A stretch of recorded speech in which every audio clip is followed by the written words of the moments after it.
Okay, what have we got?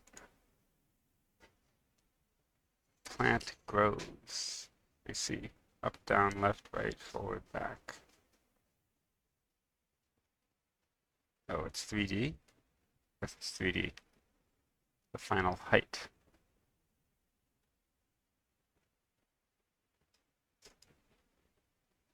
Isn't that just counting the ups and downs?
Six.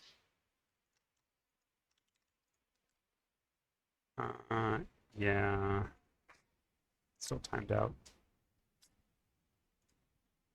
This is unfair. Okay. The number of unique segments.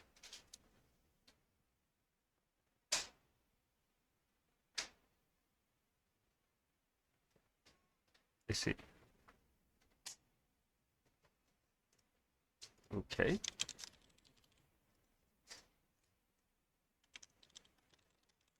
Uh,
Part C, the sap.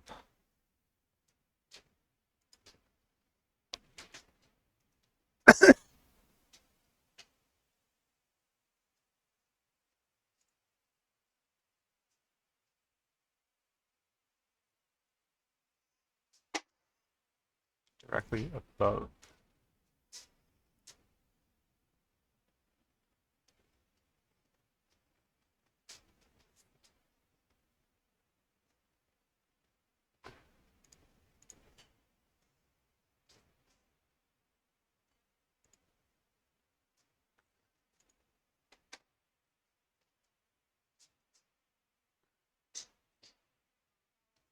Hmm,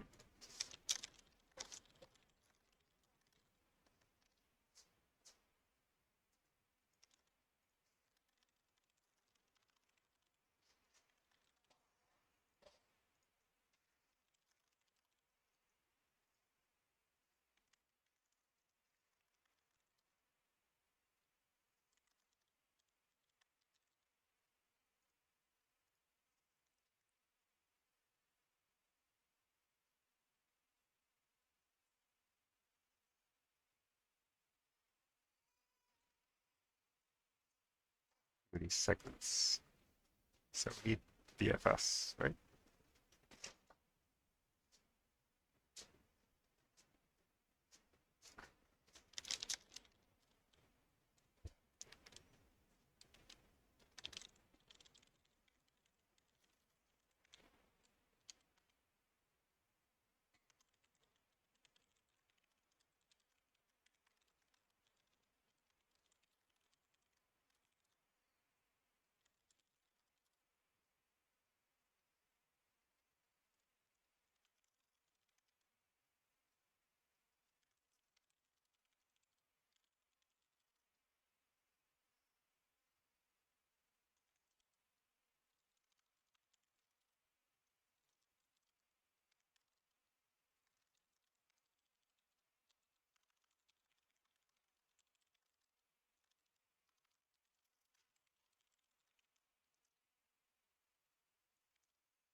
Nice. Okay. So that is all 3 parts. So what was going on here? So we're given these instructions for moving around in 3 dimensions. And part 1 is just given a list of instructions. How far up do you go? So for part 1, you can only look at the U and down, up and down directions. It doesn't matter right, left, forward, back. And you can just count the maximum height that you ever achieved. So I initially had a bug here. I was reporting the final height, but you don't want the final height. You want the maximum height, which I would have seen if I had actually bothered to run the example. So maybe I should have done that. Yeah, so you go through all the steps. If it's up, you add up to the height, keep track of the best possible height. If it's down, you subtract. I guess this can't be the best possible height, so you don't actually need this line. But whatever, maybe it's easier to have it. And then you print out the best height. Okay, so that's part 1. In part 2, we're given multiple sets of instructions, and we want to know basically how many points in 3D space they cover. So fine. So we just need to sort of simulate or sort of mark out the path and keep track of a set of points that we walked over. So start XYZ at 0, 0, 0, and then figure out which direction we're going in, right? There's sort of 6 possible directions, which is like plus 1y, minus 1y, plus 1x, minus 1x, plus 1z, minus 1z, depending on, the sort of instruction. And then we can just trace out that path and add all of those segments to our list of points that we've been at. You could imagine a harder version of this problem where like this number was really big, and then it's, I'm not sure what to do then, but I sort of figured that the number would be kind of small, which was the case. There's only 5,000 segments. And then in part C, we are given, again, a list of instructions. And we need to, I don't know, find a point that's closest to all of the endpoints. So what does that mean? So we sort of start the same way, where we trace out all of the paths, keeping track of all the segments that we covered, and also keeping track of where each path ended. And what we need to know is find all the points with that are sort of directly above the start. So with x equals 0 and z equals 0. I don't know if y is allowed to go negative. I would guess that the input does not involve y going negative. I don't think the statement is clear. And then figure out for all those points how close they are to the leaves. Which we can do with breadth first search, sort of walking the tree or the segments that we've constructed. Right, so for all the points that we've discovered, we'll do a BFS to all the leaves. So we start at some point, and then we try traversing the tree. So we try going in all possible directions, and then if that is actually on the tree, then we can go there at, it costs 1 to move there. This is just breadth first search. We don't need extra like yesterday because all the edges are of length 1. And when we hit a leaf, we say, okay, that's our distance to the leaf. And then we figure out which point, that's our score for this possible point, and then we want to set the best possible point. This is actually kind of an inefficient algorithm, which you can see that it takes a little while. Because probably there's like a lot of points that we're considering, and we're doing a BFS. Yeah, you can see from all of them. A faster idea, maybe, would be to do a BFS from all the leaves, and then we would just know the distance to all of our candidate points so we could find it quickly. So that would be like a 10x speed up or something, but it's fine. This runs in a few seconds. And prints out the right answer, 1530. So that is all for today. See you tomorrow.